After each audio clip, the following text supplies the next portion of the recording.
Olá, vamos continuar o nosso curso de séries temporais. Hoje nós vamos falar sobre decomposição da série temporal, alguns aspectos aí mais conservadores, utilizados principalmente até os anos 50 do século passado, a decomposição aditiva, decomposição multiplicativa, obtenção aí de tendências, sazonalidade, irregularidades. Vamos falar um pouquinho sobre esses componentes das séries temporais. Algumas referências que vocês encontram aí, os textos clássicos aí do Hindman e Athanasopoulos. As duas versões aqui são bastante interessantes. A segunda versão trabalha ainda com o pacote for cache. A terceira já trabalha mais com os disables, ou como queiram, né? Que é um formato um pouco diferente para trabalhar com as séries temporais. Esse texto aqui do professor Matos eu acho bastante interessante. Ele é bastante útil para entendermos esses modelos de decomposição. Também colocamos aqui uma dica de leitura mais específica dentro daquela referência do Hindman, Athanasopoulos, o capítulo 3, e temos aqui um exercício que vocês vão poder utilizar. Ok? Bom, nós costumamos dizer que essa área de séries temporais ela tem um recorte bastante evidente que aconteceu aí ao longo do final do século passado, principalmente aí entre 1950, o pós-guerra, né, e até os anos 2000, mais ou menos, ou até mais ou menos o começo dos anos 1990. A gente tinha aí uma separação razoavelmente importante entre o que os estatísticos faziam e o que os economistas faziam. Ambos trabalham com métodos quantitativos e cada vez mais, né, nós temos aí hardware e software que permitem fazer mais análises, e é interessante a gente olhar como foi essa evolução. Né, de um modo bastante simplista, tá certo? Eu reconheço isso. Nós temos aí que os estatísticos se preocupam bastante com a estrutura dinâmica da série. Né? Os métodos, eles principalmente vinham com conceitos aí dos univariados, dos métodos trabalhando aí uma série especificamente, acreditando que a informação estava dentro desses dados, tá certo? Para fazerem aí algumas previsões, algumas extrapolações, né? E os economistas, de outro lado, eles vinham até os anos final dos anos 60, começo dos anos 70, eles ignoravam um pouco a característica do que chamamos de estacionariedade das séries. Então, para quem assistiu aí o vídeo anterior sobre os conceitos, a gente tem na identificação da estacionariedade ou da presença de raiz unitária nas séries, a gente tem aí um divisor de águas importante dentro dessa literatura de séries temporais. E os economistas muitas vezes trabalham com métodos multivariados, tentando aí usar variáveis explicativas para explicar uma outra, e nesse contexto aparecem aí ao longo dos anos os modelos de regressão múltipla, os sistemas de equações. A teoria econômica ela é base para a modelagem na área de economia, então ela influencia a construção dos modelos e são feitas aí previsões condicionais aos cenários para as variáveis explicativas. Então a gente tem aí uma distinção que foi sendo construída ao longo dos anos, e quando a gente vai chegando para o final do século passado, a gente vê uma convergência dos métodos, a necessidade de olharmos tanto aquilo que os economistas prezavam como algo importante, como aquilo que os estatísticos prezavam como algo importante.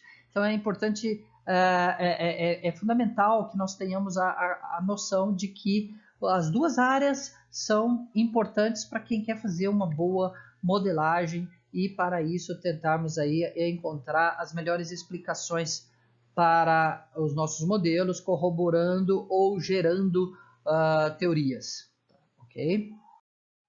Então a gente pode aí fazer um cenário histórico, né? Até 1955 podemos dizer aí que o que reinava eram os modelos clássicos de decomposição, que é o nosso objeto dessa videoaula de hoje. Depois aí, ao final dos anos 50, comecinho dos anos 60, o Holtz, o Winters, o Brown, outros autores aí, baseados principalmente nesses, desenvolveram aí modelos que a gente chama de alisamento exponencial ou de suavização, né, ou exponential smoothing, né, no inglês. E esses modelos ganharam aí bastante interesse porque eles permitem dar alguma modelagem mais robusta para sazonalidade e tendência, né, principalmente esses dois componentes, já contribuindo para o desenvolvimento dos modelos de decomposição. Nos anos 60 e 70, o Box, o Jenkins, o Granger, o Newbold e outros autores aí, mas esses principalmente, eles elaboraram aí uma modelagem bastante impactante, né, que inclui essa questão da estacionariedade, esse tópico, né, essa característica presente em muitas séries econômicas, alterações significativas na média ao longo do tempo e na variância ao longo do tempo, que deixam a série não estacionária, gerando o problema da regressão espúria, que ela dá aí uma marca bastante importante, uma inflexão bastante importante no pensamento econométrico de séries temporais, dando origem aí a uma classe bastante grande de modelos, né? Então aí nos anos 80 a gente vê os modelos estruturais clássicos, bayesianos, o filtro de Kalman, depois os modelos de cointegração e toda uma nova área para econometria de séries temporais. Então, antes o que a gente tinha eram aí essencialmente os componentes, a decomposição da série. Neste caso, nós não estamos olhando relações causais, é importante que a gente frise isso. Não é uma relação de causa e efeito, mas sim um olhar sobre uma série e que componentes podemos extrair dessa série. Essa série possui alguma tendência, alguma sazonalidade, algum ciclo, alguma irregularidade? Esses eram os 4 principais componentes identificados aí na época. Então, a tendência é uma relação firme entre a variável e o tempo. Então, uma tendência crescente é uma característica importante e muitas vezes observável. Sazonalidade é uma característica de uma alteração num determinado momento, e isto é repetitivo. Então, todo mês de maio nós temos mais vendas porque temos aí o mês das mães. Todo mês de dezembro nós temos mais vendas, nós temos mais arrecadação de impostos, porque é o final do ano fiscal, o ano civil, né? Dezembro é o mês do ano novo, do Natal, as pessoas costumam gastar mais em dezembro, né? Então começam a aparecer repetições em determinados momentos. Os ciclos nós temos aí uma relação periódica, nós temos aí um momento de alta, um momento de alta menos acelerada, um pico, e começamos a mudar aí para uma reversão, um decrescimento das séries, e depois novamente, depois de chegar aí a um vale, nós temos aí uma reversão, um novo ciclo de crescimento. Uma relação também periódica, repetitiva, da mesma forma que a sazonalidade, só que a sazonalidade é tipicamente de curto prazo, enquanto o ciclo ele é tipicamente de longo prazo, alguns anos, tá certo? As irregularidades são aí fatores que nem sempre são observáveis e que acontecem. Então, muitas vezes é confundido como um erro, um desvio, e a característica dele é que ele é irregular, ele não acontece de um modo repetitivo, ele não acontece sempre e às vezes ele não tem uma explicação muito clara. Então são as irregularidades. Então nós podemos pensar aí que nós temos uma decomposição partindo aí de uma série Y. Essa série nós temos aqui então a possibilidade de ter aí 4 componentes. Esta aqui é uma representação do que nós chamamos de um modelo aditivo, ou seja, cada termo é somado.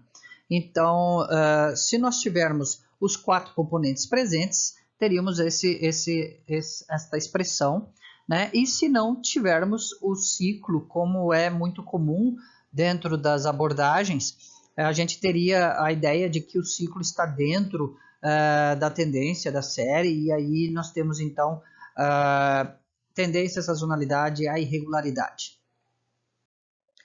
Então, um exemplo aditivo seria deste tipo, né, com somas dos componentes. O modelo multiplicativo seria deste outro, né, onde os termos então são multiplicados. E um modelo misto, teríamos as duas coisas ao mesmo tempo. O que nós precisamos deixar claro é que se tivermos um modelo onde nós temos zeros, esse multiplicativo ele fica prejudicado. Se você pensar também uma situação onde tem logaritmos, né, então valores negativos podem se tornar algum tipo de problema, porque você não consegue extrair um logaritmo de um número negativo. Então é interessante conhecermos aí os dois tipos, eles dão abordagens razoavelmente parecidas, sentidos parecidos, mas eles têm aí alguma implicação. O multiplicativo ele costuma ser um pouco mais sonoro, mais sound, né? Porque você tem a ideia de um fator, por exemplo, fator sazonal de 1 ponto alguma coisa ou 0 ponto alguma coisa, como sendo uma ideia de fração, uma ideia de algo, um plus a mais, só que não, né, no plus ficaria mais claro aqui, mas uma ideia de fração. Então, por exemplo, se em determinado mês eu tenho 30% a mais, seria o equivalente a 1,3, multiplicando esses valores aí da série.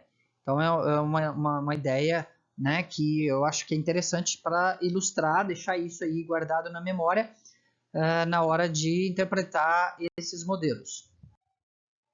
Então aqui, como já comentamos antes, mas aqui de um modo mais formal, né, a tendência nós temos uma mudança persistente em longo prazo. Ela pode ser de alta ou de baixa, crescente ou decrescente, ok? Um exemplo típico seria o aumento da população, tipicamente, né, ao longo do tempo, ou no caso da riqueza ou do PIB. E a duração normalmente são alguns anos, vários anos.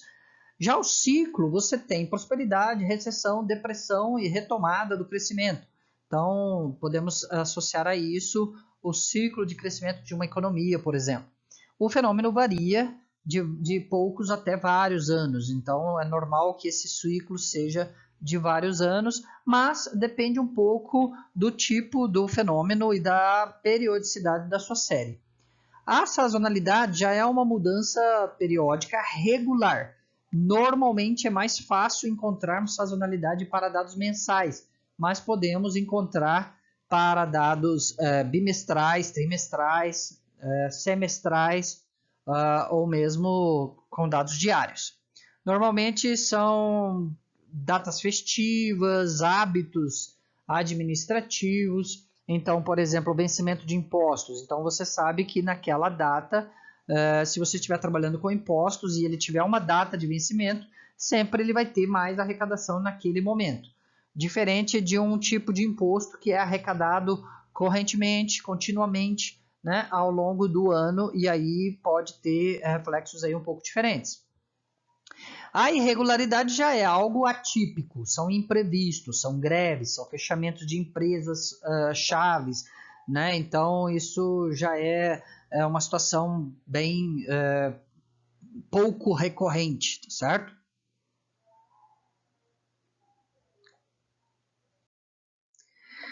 Os nossos passos aqui para análise, basicamente, todos os pesquisadores que trabalham com séries temporais enfatizam que é importante iniciar plotando a série, ou seja, é uma série temporal, coloque um gráfico. Tome cuidado, porque os gráficos podem enganar, mas o bom analista ele começa por um olhar do gráfico para investigar se você tem aí altas, baixas, se você tem ondas repetitivas que poderiam dar indicações de presença de tendência ou de sazonalidade ou algum ciclo que está se revertendo. E também ele vai nos apontar aí se existe a necessidade de ajuste nos dados.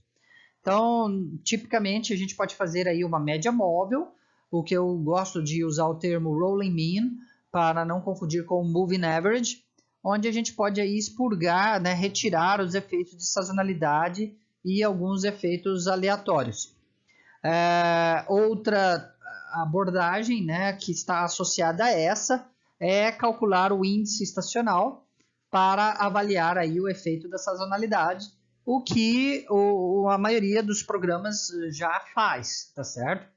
Nós vamos mostrar para vocês como é feito o cálculo, de onde sai, mas a maioria dos softwares já tem a rotina, as funções pré-estabelecidas, os módulos pré-estabelecidos, que já realizam praticamente todas as contas rapidamente. Bom, então aqui podemos fazer um exemplo rápido. Peguei lá do livro do Hindman e Athanasopoulos, ele tinha feito um exemplo lá para a Austrália, nós vamos pegar aqui para o Brasil. Bom, então vamos lá, estamos aqui para fazer esse exemplo, a decomposição de séries temporais, nesse link aqui, certo? E vamos então no RStudio, estamos aqui no nosso RStudio, vamos criar um novo projeto, que eu normalmente eu recomendo para vocês, né? Embora esse seja um exemplo rápido, né? Mas eu recomendo sempre criar um novo projeto.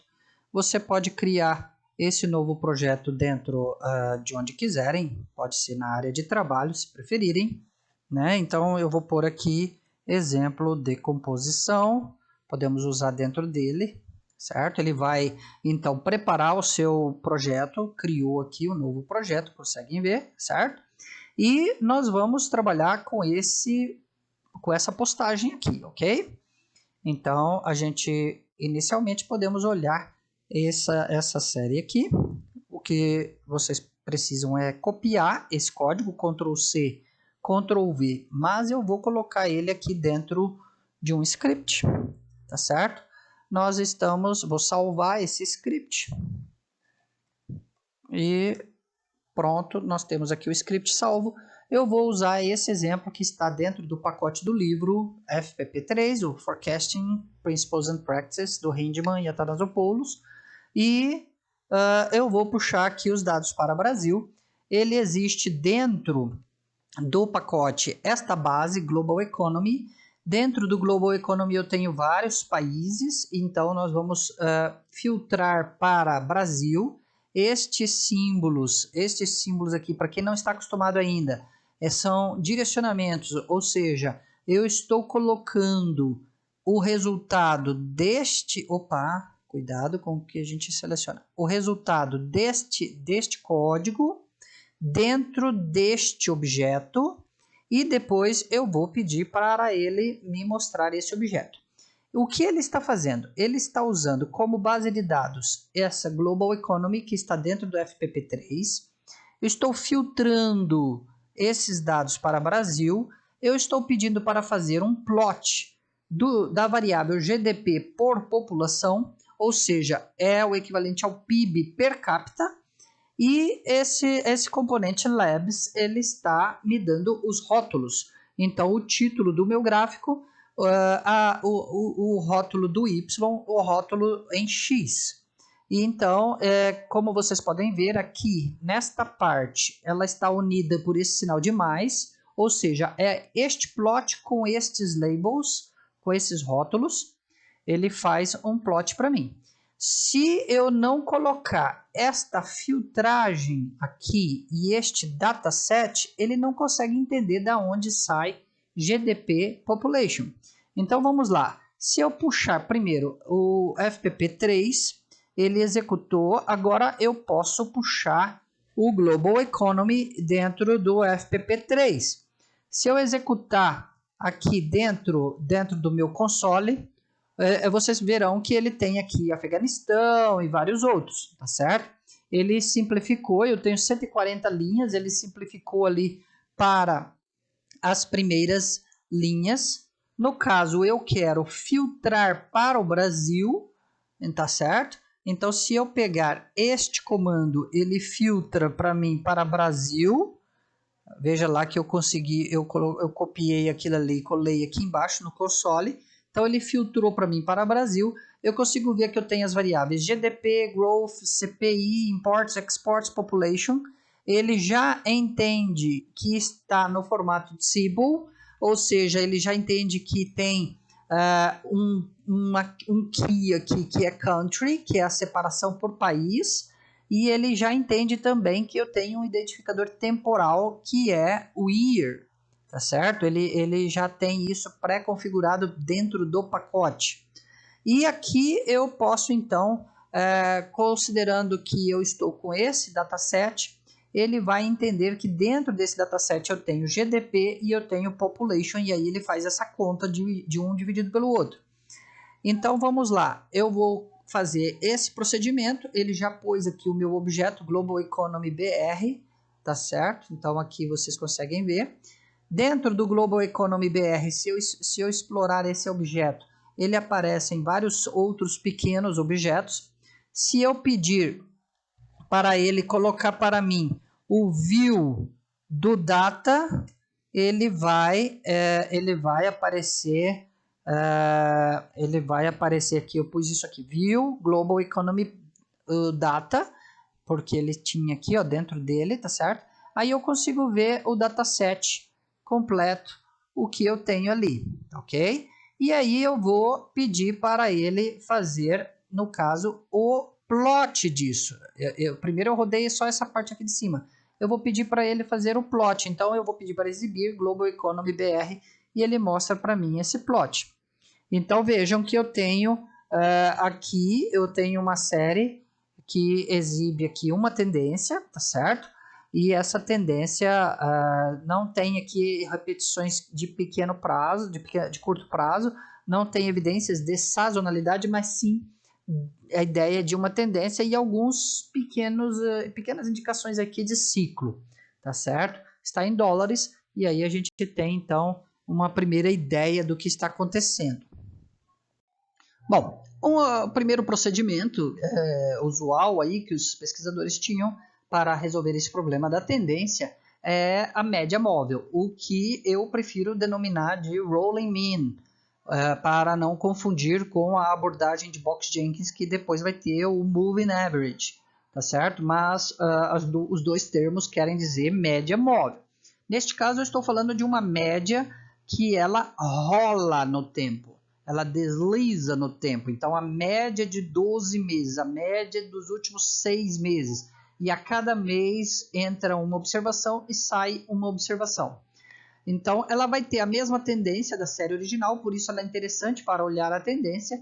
Ela mostra as variações cíclicas, igual a gente conseguiu ver ali naquela série do PIB per capita.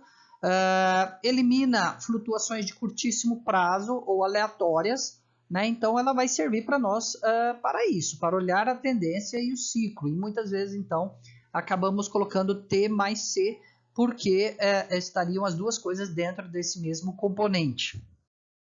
Então é importante nós observarmos que existem algumas características aí, alguns detalhes que são importantes, tá certo? Então eu vou tentar suavizar as oscilações que são aí erráticas e sazonais, na terminologia aí que o professor Matos coloca, né? E podemos ter aí duas características importantes: não centrada ou uma média móvel centrada. O que eu estou querendo dizer? Eu posso fazer a não centrada, que usualmente é fim de período, ou seja, eu estou em dezembro fazendo a média dos 12 meses anteriores. Então, por exemplo, imagine que eu estou pensando aqui que eu estou em 31 de dezembro olhando 12 meses. Então, se eu olhar 31 de dezembro, 12 meses para trás, eu vou até 1º de janeiro ou até 31 de dezembro do outro ano, para ser mais preciso. A não centrada, tipicamente eu estou pegando um pouco para frente e um pouco para trás. Então, observem aqui a diferença na fórmula. Eu estou com um momento na não centrada, um momento y em t, e eu estou olhando p passos para trás. Então, se o meu p for 12, eu estou olhando yt, t menos 1, t menos 12. E aqui embaixo eu teria uma coisa que eu tenho que tomar cuidado, né? Se eu estou realmente trabalhando com 12 ou com 13, tá certo? Tenho que tomar cuidado, tá certo? Mas a centrada eu tenho um pouco que eu pego para frente. Então, se eu estiver aqui em junho, por exemplo, eu vou ter mais 12 sobre 2, ou seja, 6 para frente e 6 para trás. Então, eu tenho que tomar cuidado. Neste caso aqui, eu estaria com esse termo mais 6 para frente, 6 para trás. Então, eu teria 13 aqui embaixo, tá certo? É usual fazermos aí os 12 meses em fim de período, mas em alguns casos é legal olhar centrado, tá certo? Então, existem aí pequenas correções que são importantes, porque você, na verdade, o que você está fazendo é um pequeno deslocamento na série. Se você tiver grandes oscilações nesses períodos aí envolvidos, então você tem que tomar um pouco mais de cuidado com isso, tá certo? Bom, então tipicamente nós fazemos aí, calculamos as médias móveis dentro do ciclo sazonal. Então, quando você está com dados mensais, tipicamente fazemos uma média de 12 meses. Né? Para quem está trabalhando com ações na bolsa, dados diários, de repente ele quer fazer uma média de 20 dias. Você pensa aí o caso do Covid, né? Aí a gente faz médias aí para 7 dias ou 14 dias para olhar aí o ciclo da infecção. Né? Então, tipicamente nós temos aí observações para frente ou para trás. Se for centrada, nós temos os dois casos. Se for fim de período, nós temos só para trás. E precisamos aí tomar um pouco de cuidado só com isso, que nós vamos perder algumas observações aí no início ou no final, ok?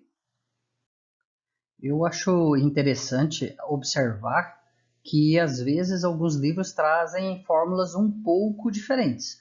Por exemplo, no livro do Santana e do Pindyck e Rubenfeld tem ali uma média móvel que era para ser centrada em 12 meses, mas na verdade nós não temos exatamente ela centrada. A série está aqui em T, nós temos 5 observações para frente e 6 para trás, então a gente não tem aqui exatamente o YT no centro. No livro do Moretti e Toloi, nós temos aqui uma média centrada, uma fórmula para quando o número de meses desejado, o período é par, e outra para quando é ímpar. Quando é ímpar, ele fica centrado, mas quando é par, ele sugere aqui uma ponderação, onde nós temos então pequenas médias 2 a 2, né? E isso vai ser o equivalente a você ter aqui aquela mesma fórmula que nós observamos antes, onde tem o peso inicial e o peso da última 1 e os das intermediárias 2, e 24 ali é o divisor. Também dá o resultado equivalente ao da outras fórmulas tradicionais, que é o que o R faz. Então, fazendo aqui um exemplo, primeiro, antes da gente fazer as contas, eu quero chamar a atenção para vocês de que, por exemplo, essa série azul, a série do consumo do varejo do Moretti, você tem uma sazonalidade bem marcada. Quando faz a média móvel, tanto centrada como em fim de período, o que vai acontecer é que a série fica suavizada e você tem, então, uma ideia de como está a tendência ao longo do tempo.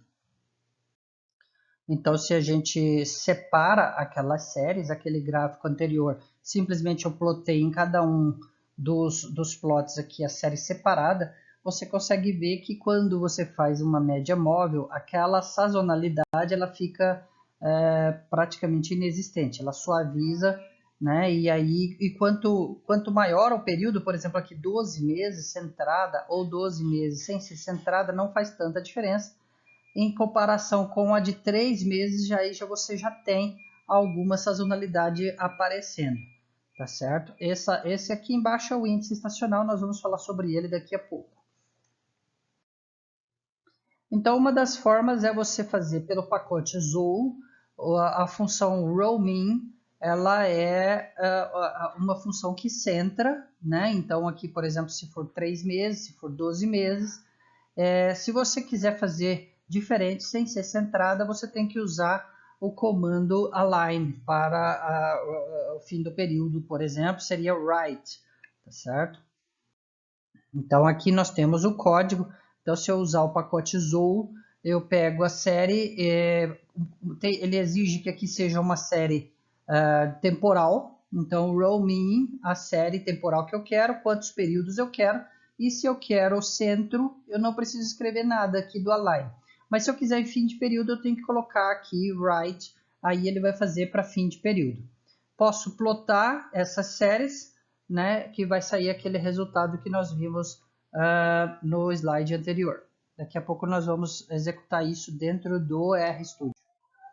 Então, se vocês fizerem aquele comando do 12 meses align igual a right, fim de período, ele daria esses resultados e o centrado daria esse. Então, esse 113,79 é exatamente a média de 114 com 110 com 116, ele vai dar 113. 110 com 116 com 111 vai dar esse aqui, 112. E assim sucessivamente. Vocês têm aí a possibilidade, os alunos nossos aí principalmente, de acessar um Excel onde a gente tem a fórmula para observar o que é que está sendo feito, né? Então, por exemplo, aqui no caso a J14, né, ele não mostra aqui a J, né, mas tudo bem. Mas aqui a gente pode ter a ideia do que é a média de 12, ó, nesta célula aqui, esse valor é a média de todos esses aqui, de janeiro a dezembro. Quando vai um mês para frente, ele pega até janeiro de 85 e aí ele descarta janeiro de 84 e assim sucessivamente a gente chega na mesma conta que o programa fez. Outra opção é vocês usarem o pacote forecast, a função MA, também vai fazer a mesma coisa. Ele faz a média móvel centrada e dá exatamente a mesma coisa que a fórmula do Moretti e Toloi, tá certo? Esses procedimentos que nós fizemos. Recomendo vocês olharem aqui a edição 2 do livro do Hindman e Athanasopoulos, ele mostra exatamente esses comandos aí para vocês. Se fizermos pelo FPP3, o livro da versão 3, ele trabalha com Dzibel, né? Então, ele tem um formato um pouco diferente, indexado, mas ele vai trazer as mesmas coisas, o mesmo resultado. Se for centrada em 3 ou se for em fim de período em 12, nós teremos exatamente os mesmos resultados. Coloquei aqui para vocês a saída do Dzibel, né? Então, aqui pegando aqueles dados do Moretti, transformei ele para Dzibel, porque ele estava como Tibble, ele estava como data frame, né? A gente precisa especificar a key, nesse caso eu chamei o T aqui como sendo a minha key, a minha chave, e o OBS como sendo o meu índice. Então aí ele reconhece a série temporal. Fiz usando aqui o operador pipe, que ele junta então esses comandos que estão aqui, esse mutate e o slider, ele vai ser usado para fazer essa média móvel. Então a média móvel de 3 meses, um para antes, outro para depois e a série no meio, né? Então ele faz a média centrada de 3 meses. Esse outro aqui ele faz a média no fim de período, então eu tenho antes dele 11 outros meses e aí ele computa a mesma coisa que nós temos aqui, o mesmo resultado que nós tínhamos nos outros slides. Bom, então vamos no RStudio, vamos fazer a continuação daquele exemplo do PIB per capita. A gente tinha feito primeiro o gráfico, né, do PIB per capita, ele dava aqui esse gráfico que nós já mostramos antes. Agora eu vou calcular duas médias móveis. Eu vou fazer uma de 5 períodos e outra de 3. Uma de 5 anos, outra de 3 anos. No caso, é um objeto Dzibel. Então eu tenho aqui... Eu tenho o objeto Global Economy que é onde tem todos os dados. Se você for olhar aqui, ele tem dados de vários países, certo? Então vocês conseguem ver isso. Aqui eu fiz um filtro para Brasil, semelhante ao que nós fizemos antes. Só que agora, ao invés de fazer o autoplot, eu vou fazer a média móvel. No caso, eu quero uma média móvel de 5 meses, estou chamando de 5-MA. Estou usando o pacote Slider e a função SliderDBL. O Tzibo, ele tem uma grande vantagem. Ele já vai fazer para a gente a conta de GDP dividido por população e já vai fazer a média. Peguei aqui 5 períodos centrado, então eu estou com 2 antes e 2 depois. Com isso, ele é só eu colocar aqui o cursor e já vai sair para a gente rapidamente o objeto Tzibo BRA5MA. Se você olhar o objeto, veja que ele já está filtrado para o Brasil. Ele já fez a conta GDP dividido por população e a média móvel, tudo de uma vez. Então, veja, eu não tenho uma variável GDP dividido por população. Ele calculou isso automaticamente e já fez a média. Então, eu tenho que fazer esse dividido por esse, mais esse dividido por esse, mais esse dividido por esse. Aí, os 5 dividido por 5. Aí eu vou achar essa média, certo? Então, a gente ganha bastante tempo fazendo isso. De outro lado, eu posso fazer a média de 3 anos. Então, similarmente, chamei de 3MA. Agora é um para trás e um para frente. E eu tenho o objeto 3MA aqui. Então, da mesma forma. Eu posso fazer o gráfico, né, dessas duas coisas. Eu vou pegar ali do nosso post do Arpubs. Então, pegando aqui desse post aqui, tá certo? Desse post do Arpubs, eu tenho o PIB per capita, eu tenho aqui as médias móveis calculadas e aqui a gente pode então fazer o gráfico associado a essas funções. Então a gente pode copiar esse código do gráfico, né? E eu posso colar aqui embaixo. E aqui eu tenho, então, eu vou pegar o objeto BRA5MA, vou usar o autoplot do FableTools para colocar primeiro esta parte do gráfico. Se eu pegasse apenas isso aqui, ele me dá apenas o gráfico da população, tá certo? Que está aqui dentro, eu tenho aqui GDP por população, tá certo? Se eu pegar essa parte aqui junto com 5MA, eu vou executar apenas essa parte que está marcada, ele me dá esse gráfico já com a suavização da média móvel de 5 meses, então de 5 anos. E aí você vê que já tem uma suavização. Eu vou juntar com a parte aqui do de 3, né? E aí então eu consigo ver como que suaviza dependendo de quantos anos eu uso a média móvel. A média móvel de 5 ela vai ser mais suavizada do que a de 3. Continuando aqui, a gente vai pegar o exemplo do consumo Moretti. Você tem aqui todos os dados, né? Então a gente pode copiar isso aqui tudo, tá certo? É onde nós vamos pegar os dados. Então vamos lá. Para esse exemplo, eu vou copiar e colar aqui. Se vocês olharem, ele veio um pouco desconfigurado, mas ele está aqui. E aqui, então, eu tenho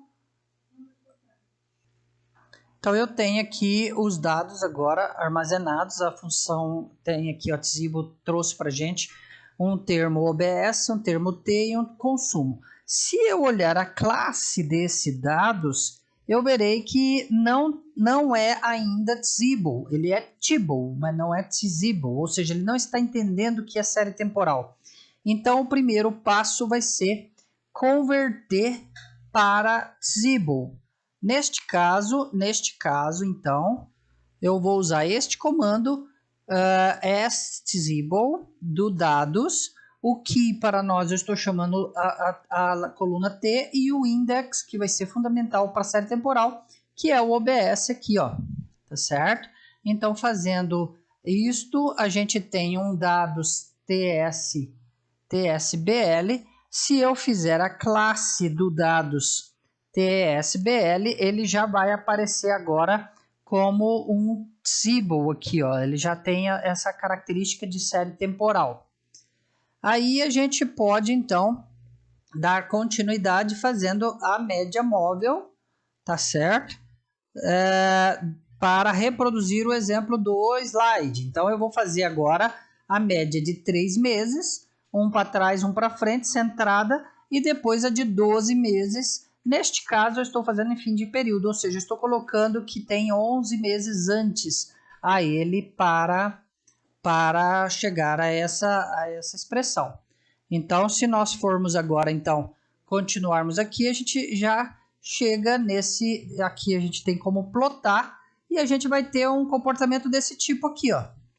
Onde eu tenho a série consumo, a série de 3 meses suavizada e a série de 12 meses suavizada, que é exatamente o mesmo que a gente tinha feito antes, lá para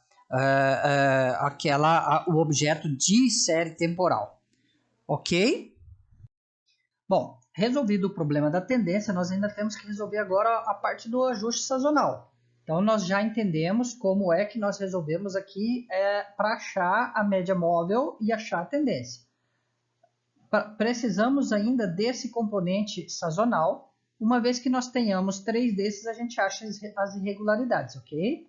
Então, a partir destas expressões que nós colocamos já alguns slides para trás, modelo aditivo, modelo multiplicativo, eu posso fazer y menos s, eu jogo isso aqui para o outro lado, tá certo? Então, y menos s vai ser t mais e, ok? Bom, isso para o modelo aditivo. Para o modelo multiplicativo, eu jogo ele dividindo, y dividido por s. Isso aqui para nós é a nossa série ajustada sazonalmente. A mesma coisa aqui, y menos s e y sobre s. Então, a questão para nós vai ser, qual vai ser esse S? Qual é esse S para nós acharmos a série ajustada sazonalmente? Então, aí nós temos algumas propostas aqui que são colocadas. Como que nós calculamos o S? Então, para o modelo aditivo, nós vamos fazer y menos t. Vai ser a estimativa de S mais a irregularidade no modelo aditivo, e podemos fazer depois similarmente para o modelo multiplicativo. Então, se nós formos pensar yt menos tt, vai ser então st mais e. Y e j nos períodos sazonais, então, também similarmente. E aí a gente pode fazer a conta da sazonalidade, ou melhor dizendo, do componente sazonal, vai ser para todos os períodos, para o conjunto dos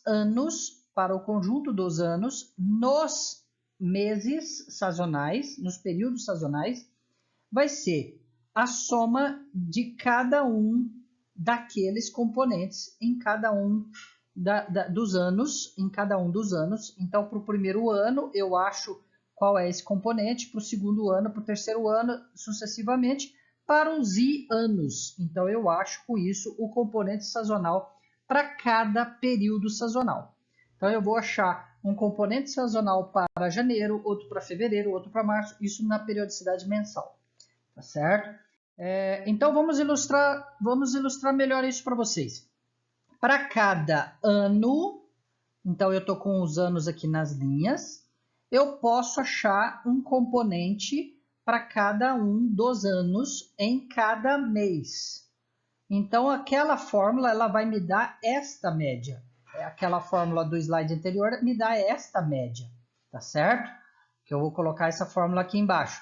Então, eu posso ter, então, esse componente sazonal de cada mês como sendo aquela média do componente de cada ano. Então, o nosso passo a passo, nós vamos calcular o que nós chamamos aqui, de acordo com o que o Matos colocou lá na apostila dele, os desvios. Então, y menos t, y é a minha série, t é a minha média móvel. Eu vou fazer isso para todos os meses, vou obter a média do mês ao longo de todos os anos, e com isso a gente completa aquela tabelinha, similarmente ao que tem no material do Santana, no capítulo 9. Então, fazendo isso, nós temos o que nós chamamos, aquele é o índice estacional no aditivo. Agora, o índice estacional no multiplicativo vai ser similar. Eu vou fazer y sobre t, ao invés de ser menos, vai ser dividido por t. A mesma forma, eu vou fazer para cada mês, para cada ano, vou achar a média do mês de janeiro, do mês de fevereiro, do mês de março, para todos os anos considerados. E com isso eu terei então os índices estacionais do multiplicativo. Bom, é importante a gente entender então que aí eu estou achando as flutuações estacionais e as variações aleatórias. É o que ficou do outro lado daquela equação que nós tínhamos colocado antes. Eu tenho y sobre t de um lado é igual a s vezes EI.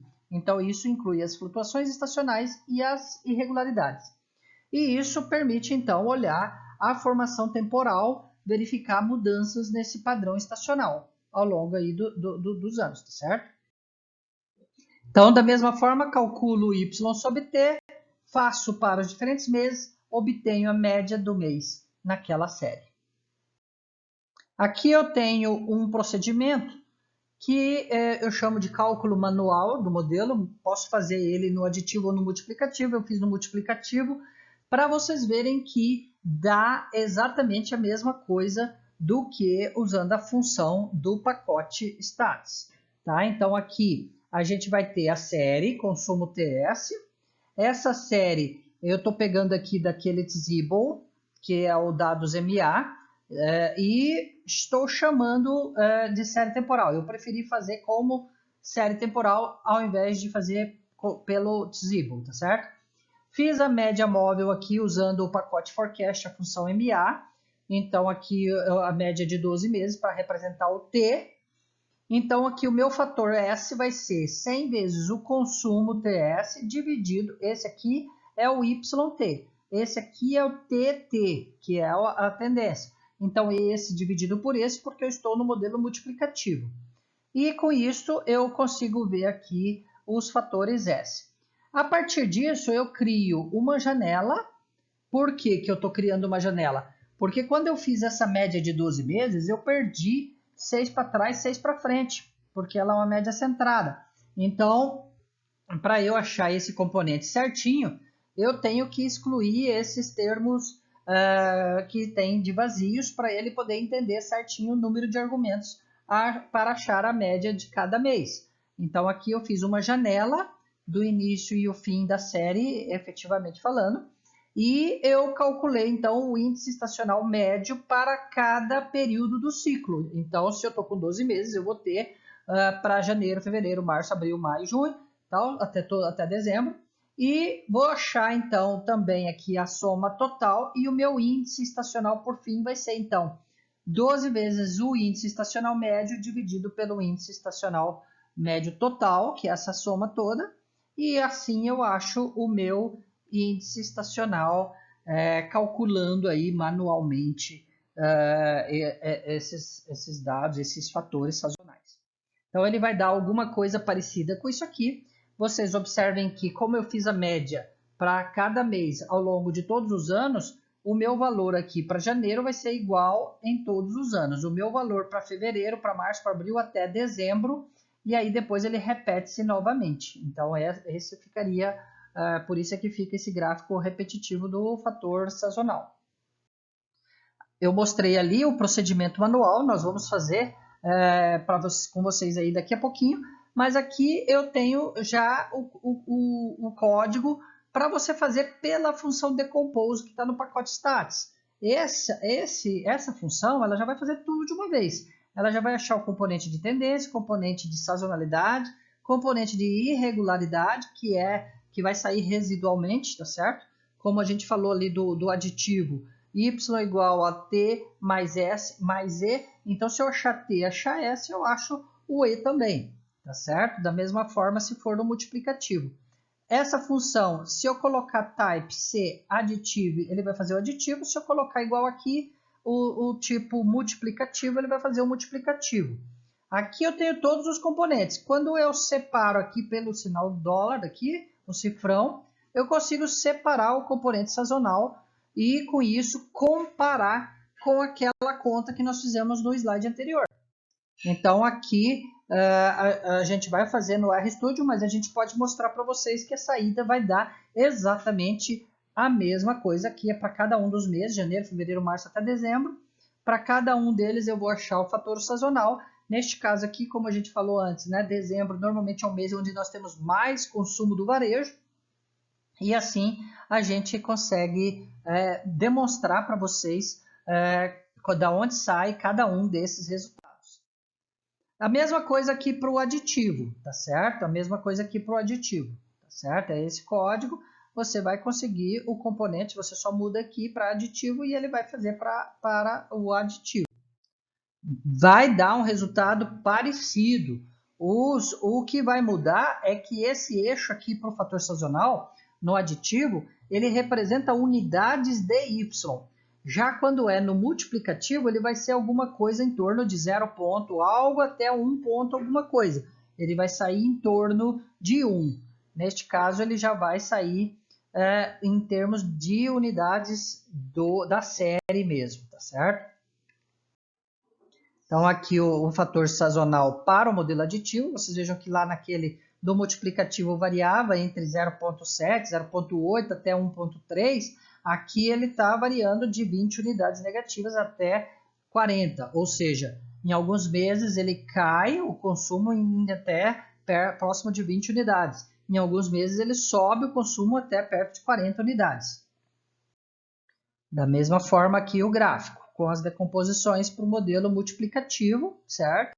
Que a gente calculou antes. E aqui a demonstração da conta, daquela conta do multiplicativo que dá exatamente a mesma coisa do que nós achamos aqui feito pelo Excel, aqui feito pelo R, tá certo? E demonstramos que é a mesma. Bom, então aqui no nosso post, né, do ARPubs, é o mesmo que a gente vinha trabalhando antes, a gente tem aqui o procedimento manual, né, para você calcular o índice estacional. Então você pode simplesmente vir pegando esse código e reproduzindo aqui, tá? Então nós vamos criar a série temporal, então vai ser TS do dados, MA, eu estou pegando a série de consumo, e essa série aqui é desse lugar aqui, tá certo? Onde nós tínhamos feito com 3 meses, com 12 meses. O start 1984.1, a frequência 12. Se você colocar aqui embaixo consumo TS para ele mostrar, ele vai mostrar que está com essa periodicidade, tá certo?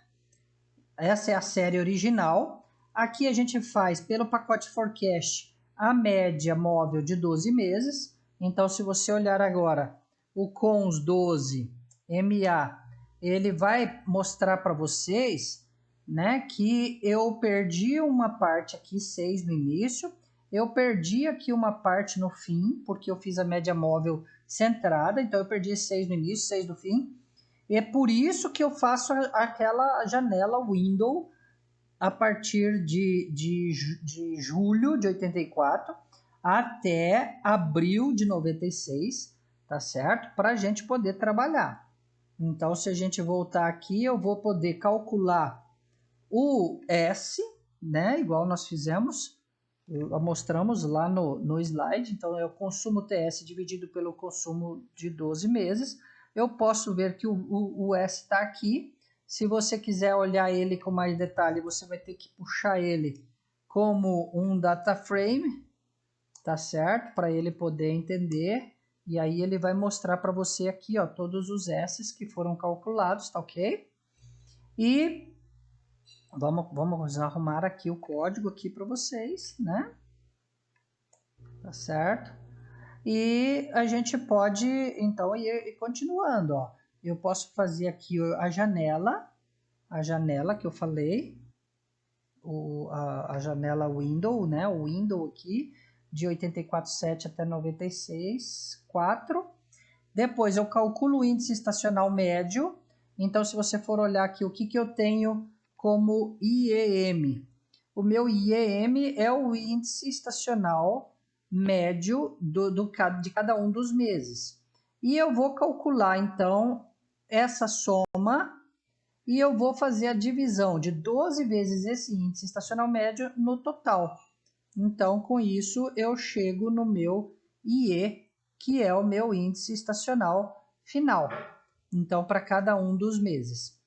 Se eu fizer essa conta pelo Decompose, eu vou ter a mesma coisa. Aqui é o plot deste fator sazonal. Tem que tomar um pouco de cuidado com o plot, porque veja, quando eu espicho, encolho, ele muda o jeitão do plot, né? Ó, ele pode ficar de um jeito mais espichado ou menos espichado. Tomar cuidado com essas coisas de plot. Tá? E aí eu posso fazer pelo Decompose.